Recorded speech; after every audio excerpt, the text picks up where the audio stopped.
University of Ottawa. Welcome back. Thank you for having me back. Are you getting cold feet, Raywat?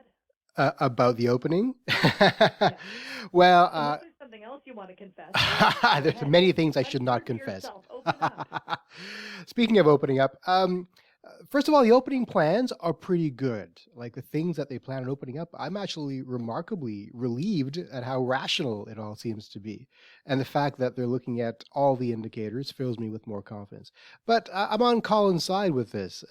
If you're going to err on this plan, on this decision, you should err on the side of conservatism, especially now. Now, having said that, I expect the fact that we're opening 3 or 4 days early not to be a big deal. It just fills me with a dread about the future decisions we're going to make around stage 2 and stage 3. Like maybe we'll be a little too eager to pull that trigger when we should not be. But I don't think anything bad is going to happen from an early opening. But I hope this is not laying the groundwork for other decisions of this nature. Okay, let's go through the list. You can give me a thumbs up or a thumbs down, or you can elaborate. Your All choice. right. Outdoor dining with up to 4 people per table. Sounds good to me. Thumbs up? Yeah, thumbs up, yeah. Okay. Retail stores that are selling non-essential items, capacity limit of 15%. Yeah, the devil's in the details, though. I mean, what other mitigation tools are in place in these stores? Is the ventilation good? Is mask quality good? How much enforcement will there be for these limits on gatherings, on capacity? But otherwise, it seems rational. Can I just say anecdotally, with absolutely no expertise, that my humble opinion, a lot of people are still wearing shoddy masks. I don't go out all that much, but Raymond, when I do, I see people, I see the old thing where the nose is hanging out. Yeah. People are using it as a neck warmer in 30-degree weather. But I actually just mean poor quality masks or ill-fitting masks. Yes, you're right. People didn't get the memo on that.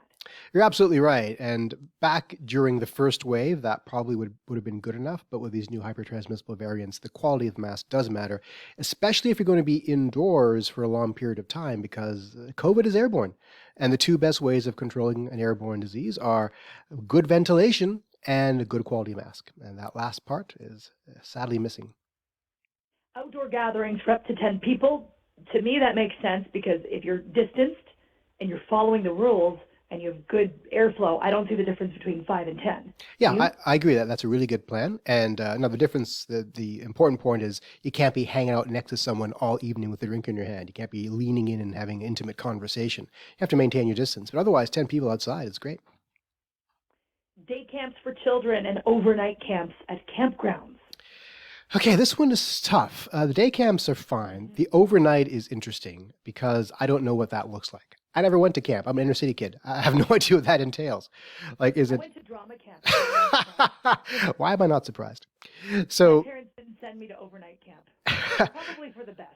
They probably would have sent me home. We've had enough of her. Yeah, so overnight, if you're sleeping in an enclosed structure of some kind, you can't really control how kids are interacting in a room with 4 bunk beds, for example. That has me having some consternation. It depends on the details, and absent the details, I can't really render an opinion. Okay. The thing about that, I think, kind of knocks people off guard is, yay, summer fun on the one hand, but on the other hand, not every kid goes to overnight or summer camp. Yeah, totally. So it's not really even across the board. It's not an even privilege or opportunity. And at the same time, the kids didn't go back to school. But I know that you were not in favor of the kids going back to school. That's right. So no, 100%. I mean, this pandemic is unfair across the board. Those at the lower end of the economic stratum get the short end of the stick at every turn. That hasn't changed, apparently. Okay, let's talk about the UK changing its vaccination approach to combat the UK variant. Should we be changing ours? Well, you mean the Delta variant. We should be focusing on hotspot areas where Delta is known to be. Absolutely. We should be pouring vaccination in places like Peel. We should probably be even pouring vaccines in places like Timmins, where Porcupine Health Unit is posting the highest number of COVID cases right now.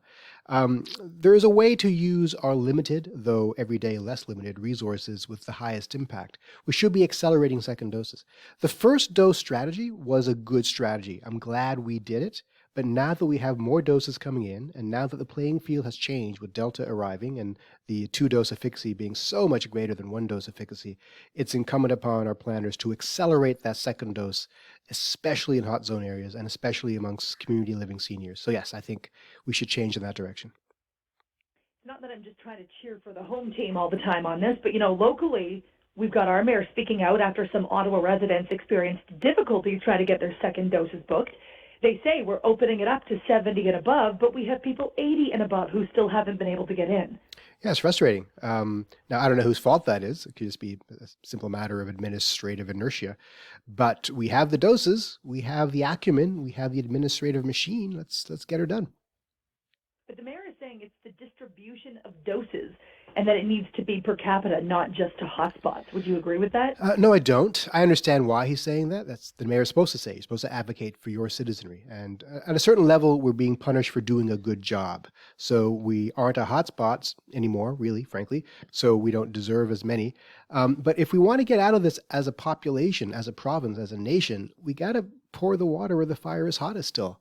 Because that's going to affect the hospital capacity across the board. So stifle it out in Peel, stifle it out in Timmins and in Toronto, then we rejoin the path to normal. Look, we're getting millions of doses a week. This isn't going to be that much of an issue so long as the doses keep arriving in great amounts. So I want to actually play the clip of our mayor because the health minister, Christine Elliott, says Ontario is actively considering prioritizing hotspots for second doses. Remember when they allocated 50% of all the supply to hotspots for 2 weeks? That was in May. And then they switched it back up. They're actively considering it. This is what the mayor said.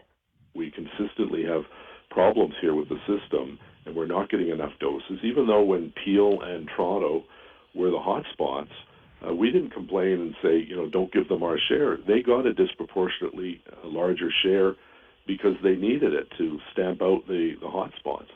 Well, now, Toronto is, I think, at 76% one shot, and we're at about 66 or 67%. So they're well ahead of us because they got that boost. Now let's level the playing field to make sure that Ottawa residents don't go through this frustration.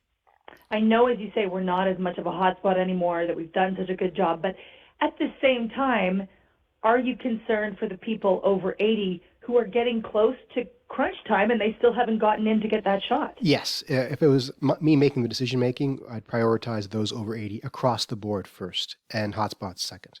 The elderly must be prioritized, absolutely. Raywat Deonandan, always great to have you on the show. Thank you so much. Thank you.